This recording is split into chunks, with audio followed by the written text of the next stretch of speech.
Go to TAPgiles.com to learn dreams, engage my services, and support the channel. Say you had a scene and you wanted to add some foliage and stuff, but you don't want to have to hand place all the individual bits of grass and rocks and whatever else you want. So I made a thing called garden ground decoration. Okay, so just stamp it in, and you can move it around and you can see it kind of hugs the ground using just some laser scopes and stuff. And when you play time, it puts them into a random configuration, deletes some of them, rotates some of them in different ways. If you like play time different times, then it will be a different random thing each time. So if I play time and then copy this and then rewind time, then the original is still there, but the randomized and placed objects are there as well. So I'll just put this here, copy that and rewind, and this has none of the logic in it. It's purely the those objects. So it's very easy to just make a whole area of this stuff and job done, and then you can delete the logic, and now none of that logic needs to be in this scene. It's just the objects that you ended up with. So let's have a look at the principles that allows that to happen. The simplest example of this is to make like a tuft of grass, and then we've got a load of them, and some of them will destroy themselves and some of them won't. So if we make a chip,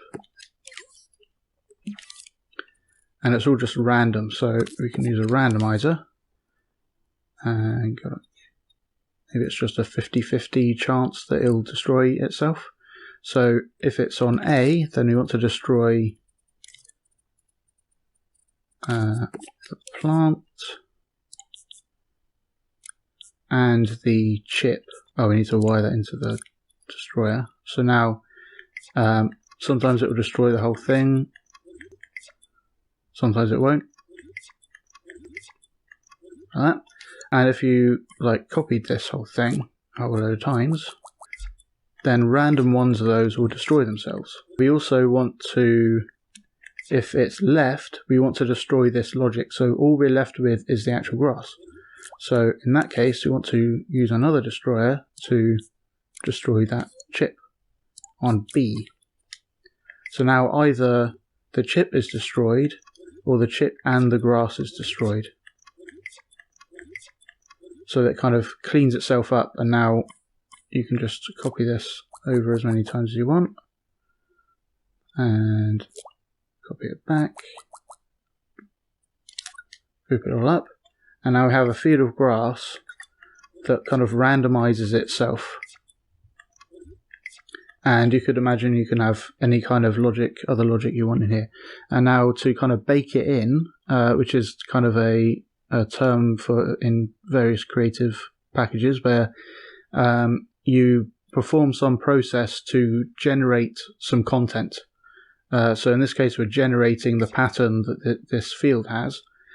So to bake it in and keep this arrangement, then we can just copy that whole thing and then rewind. And now we can move that logic elsewhere or delete it. And now the player doesn't have to load all that logic and generate all this stuff every single time. When we play time, nothing happens because this is just a group with a load of these paintings in. So that's the simplest example of how you can do this kind of stuff. Another example is to use keep changes. So as well as doing this, I will use a signal generator to generate some random values. So if we play time, let's just put this out here. If we play time, then it gives different values over time, and if we make this sweep shorter and shorter, then it's going to give us new values quicker. And we can affect the range, so when it wants to go up, it normally goes to 1 because that's the range it's given. If we go like this, then when it goes up, it will go to 1 or slightly less or less or less, anything between 0 and 1. And we can do the same for, if we reset that one, we can do the same for the, when it goes down. Now it will go not necessarily all the way down to 0, but sometimes to a higher number. So if we do 0 to 1 for both of these, now each time it goes up or down, it will go to a random point between 0 and 1. And if we set that sweep seconds to 0, it will do that every frame and give us a new value every frame. Apart from the first frame where it kind of uses this phase offset. So if we use this phase offset to determine what value it starts at. But on the second frame, it randomizes. If we just leave it out here and use a keyframe, I'll just turn that off actually. So if we use a keyframe to rotate this, for example, just 90 degrees for the example so it's easier to see. So it's kind of twitching on these random points, random amounts of rotation. And if we give it a keep changes, so the grass will always stay, but it will rotate to a random position. But the minor problem is, if we give this even a tiny bit, it keeps on rotating, even though we just want to set it to 0.1 of that rotation. To make this work properly, we have another keep changes keyframe that sets the initial position. So if we just triangle on there and then tap that, then we want to power this by the inverted value this is getting. So this is getting, when it gets a higher value, it's more rotated, and a lower value, it's less rotated. So if this is getting high value and rotating it more, we want to rotate this a little bit. And if this is rotating it less, we want to power this more. So to do that, we can actually use a NOT gate. Because a NOT gate actually takes the value between 0 and 1 and subtracts it from 1. So if it gets a low value like 0.1, then it will output 0.9. So it's kind of exactly in relation. So then with this NOT gate and the keyframe at the other extremity where it's just flat, now when we play time, we can just set it to those different things and it's just fine. And then if we delete that microchip, because it has keep changes, it will just keep those changes. So that's what we're going to do with this signal generator, to give it a random rotation. So now at the moment I've made it so it only destroys the chip every time, but we're still getting a random rotation.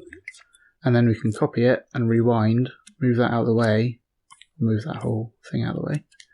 And now this will just be baked in and always be at that random rotation. So let's have another field of this grass.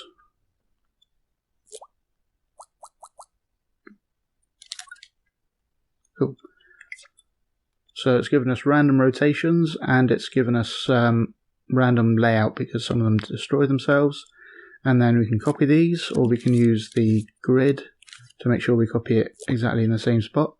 And then rewind and move the other, no, not that one. Move the other one out the way to like a new spot. And now playtime and pause, copy, move the other one out of the way. And we can just make whole fields of randomized or procedurally generated, however you want to do it, objects. And then you can just delete the logic. And now none of this has special logic in it at all. Thermo efficient and doesn't have to spend time setting itself up at the beginning of the scene. So yeah, it can be very useful for procedurally generating various aspects of the objects that are there. And that's what ID User Profile has done this with. I released a short video showing how to do this kind of stuff on Twitter with the hashtag Daydream, and then some people have been using it. So here's a barrel and it randomizes its rotation, and if you look at the logic, it's got like different versions of the barrel that have slightly different paintings on or something, and it randomizes the rotation and hue and so on. So they've actually used a timeline in the same way you have one keyframe and then a NOT gate in the other keyframe. you can just blend between them. This is exactly the same thing that's happening, but this just uses a timeline, and you wire that value into the bottom of the playhead there. And now it goes to a random point on that timeline, and then it destroys the chip, and you're left with a barrel. So, like that. Another random barrel.